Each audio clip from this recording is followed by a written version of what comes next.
Kita mau bahas soal beli putus versus lisensi penggunaan. Kira-kira mana sih yang paling oke untuk software host? Nah, yang pertama beli putus full ownership transfer gitu ya. Jadi di sini klien mau bayar satu kali untuk mendapatkan kepemilikan penuh atas perangkat lunaknya itu sendiri gitu ya. Mereka dapat source code, dokumentasi, dan juga hak distribusi juga gitu. Kemudian software host juga nggak bisa menggunakan kembali atau menjual perangkat tersebut atau softwarenya ke klien lain gitu ya tanpa seizin si klien yang membeli softwarenya itu duluan gitu ya. Beli putus. Biasanya harganya itu lebih mahal karena pengembang nggak bisa menjual softwarenya itu ke pihak lain gitu. Nah, kemudian yang kedua, lisensi penggunaan. Klien hanya bisa mendapatkan hak menggunakan softwarenya itu sendiri gitu ya. Sementara source code-nya ya kita yang punya gitu ya, software host itu sendiri. Dan hak distribusinya juga tetap dimiliki oleh si pengembang gitu. Nah, pengembang bisa menjual atau menggunakan perangkat lunak tersebut ke proyek lain gitu ya. Kemudian ini tuh cocoknya untuk produk berbasis SaaS gitu ya, atau software yang bisa dijual itu ke banyak pengguna gitu. Nah, beli putus juga itu tetap ada batasannya gitu ya. Pertama, klien itu nggak boleh menjual ulang atau mendistribusikan ulang tanpa izin gitu ya. Terutama jika ada teknologi atau kode yang dikembangkan oleh software host itu sendiri. Jadi kalau misalkan aplikasi gitu ya, di dalamnya itu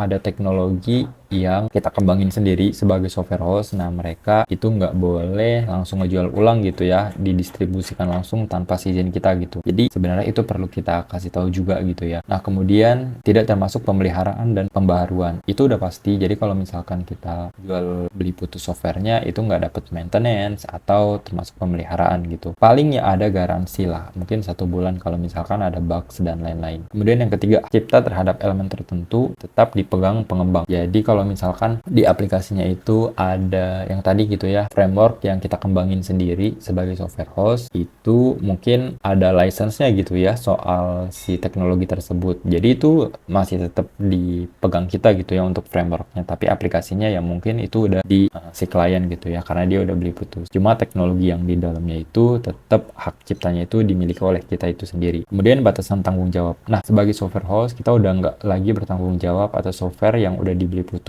sama si klien gitu ya atas masalah yang timbul. Jadi kalau misalkan klien ada mengubah kode tanpa persetujuan software host gitu ya dan itu timbul masalah, nah itu si software host udah nggak bertanggung jawab atas hal tersebut gitu. Nah, kemudian kalau misalkan beli putus, harganya berarti dinaikin dong. Itu udah pasti gitu ya. Nah, faktor yang menentukan tambahan model beli putus itu pertama itu hak kepemilikan penuh gitu ya, karena software host udah nggak bisa lagi ngejual softwarenya itu ke klien lain. Nah, kemudian itu ada markup tambahan 30-100% dari harga pengembangan, tergantung kompleksitasnya itu sendiri. Nah, kemudian yang kedua, nilai bisnis dan potensi keuntungan si klien. Kalau misalkan softwarenya itu menghasilkan nilai besar bagi si klien, mungkin itu bakal bisa dikenain markupnya itu lebih tinggi gitu ya. Contoh kalau misalkan ada aplikasi gudang gitu ya. Nah, kebetulan si kliennya itu punya banyak gudang gitu ya. Biasanya tuh software host mungkin bisa nge-markup-nya itu lebih tinggi karena dia bisa ngeliat juga potensi keuntungan si kliennya tuh bisa produktivitasnya meningkat banget. Mungkin seperti itu. Kemudian yang kedua, di sini ada hak kekayaan intelektual gitu ya. Kalau misalkan ada teknologi atau algoritma unik yang dikembangkan khusus oleh kita software host itu sendiri, itu mungkin kita bisa kenain gitu ya biaya tambahan. Contoh kalau misalkan oke, kita tahu nih aplikasi gudang gitu ya, tapi teknologi yang di dalamnya itu kita nggak pakai yang open source nih, kita pakai beneran full dari awal, tim internal software hostnya itu ngoding sendiri gitu ya, dan itu teknologinya mungkin jadi IP gitu ya bagi si software hostnya. Biasanya akan ada tambahan biaya gitu. Nah, kemudian biaya kesempatan. Jadi salah satu faktor yang menaikkan harga dalam jual beli putus yaitu biaya kesempatan gitu ya, karena software host sudah kehilangan peluang untuk menjual aplikasinya ke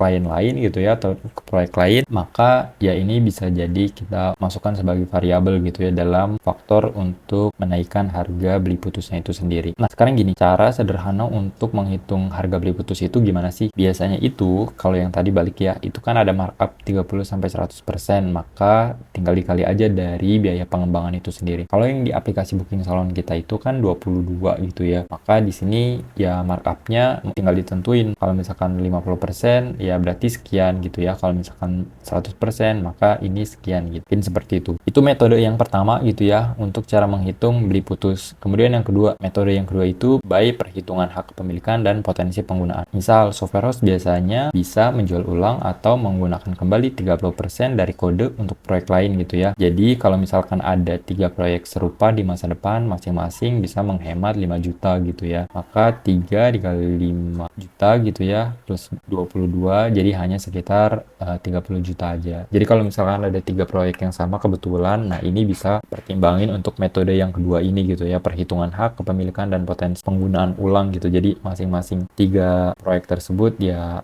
mungkin lebih hemat gitu, jadi nggak terlalu mahal banget. Tapi itu balik lagi ya ke kebijakan software house-nya itu sendiri. Kemudian yang ketiga, custom pricing berdasarkan model bisnis klien. Kalau misalkan softwarenya itu bakal dijual ulang sama si klien gitu ya dalam model SaaS atau license, software house-nya kita nih bisa minta royalti gitu ya atau harga lebih tinggi di awal gitu. Contoh kalau misalkan software bisa dijual si klien itu harga lisensinya 5 juta per unit gitu ya dan targetnya itu 100 pelanggan, software house bisa minta 5-10% dari estimasi pendapatan klien gitu ya sebagai kompensasi eksklusivitas gitu ya. Atau ada alternatif juga di sini. Modelnya itu semi beli putus. Kalau misalkan klien ingin beli putus tapi harga ternyata itu terlalu tinggi, itu bisa ada kompromi. Pertama, lisensinya itu eksklusif dengan batasan tertentu. Misal hanya digunakan internal, tidak boleh dijual ulang gitu ya. Kemudian harga lebih rendah dengan royalti kecil untuk setiap penjualan software. Ini kalau misalkan mereka mau ngejual softwarenya gitu ya. Kemudian ada retain rights untuk bagian reusable kode sehingga pengembang masih bisa memakai bagian tertentu. Jadi ini ditentuin mana-mana aja yang bisa dipakai di kodenya. Oke, mungkin seperti itu untuk lisensi ini. Jadi kita udah bahas gitu ya. Kalian juga udah tahu lisensi aplikasi itu gimana sih, kemudian analoginya tuh gimana dan batasannya itu gimana-gimana aja.